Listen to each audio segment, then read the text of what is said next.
This week hakudyi rinopisa the ruling party ZANU-PF. Tiona youth day yakusvika. Panguva inoi vakomana tichiona mafactions zvaakuda pachena.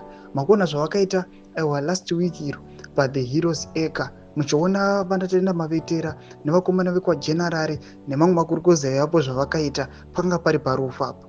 Watimo kana papa youth day azvipere mushe sana pina mashoko atakunyasa kuona kuti panapa this week and this year 2025 ana kumira zvakanaka arina kuchipa ndodwa subscribe or like on the bell kuti timira panapa mu news day amudanyira chiti ZANU-PF factions target youth day tipina unobudanyira chiti ZANU-PF factional fights over a controversial plot to extend President Zvarongerwa Mnangagwa's term of office to 2030 are likely to overshadow this week's National Youth Day celebrations, where the warring groups will be out to outshine each other.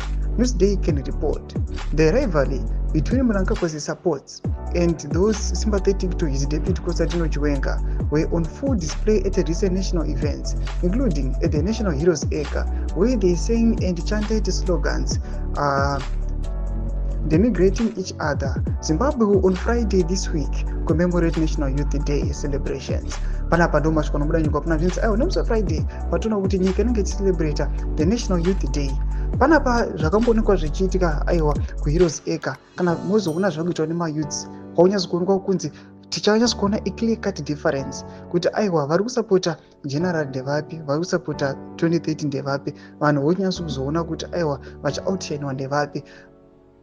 Hakuna kuchipa hakudyi rinopisa panguva ine patona kuti vanhu vatageta the National Youth Day pamwe chete mayouths acho atotageta vachida kunyatso kuona kuti ndevapi vachakurirwa. Tudze mafungiro enyu muri kudii pamusoro pechiitiko chimaiko musection medu. So subscribe or like, on the bell icon.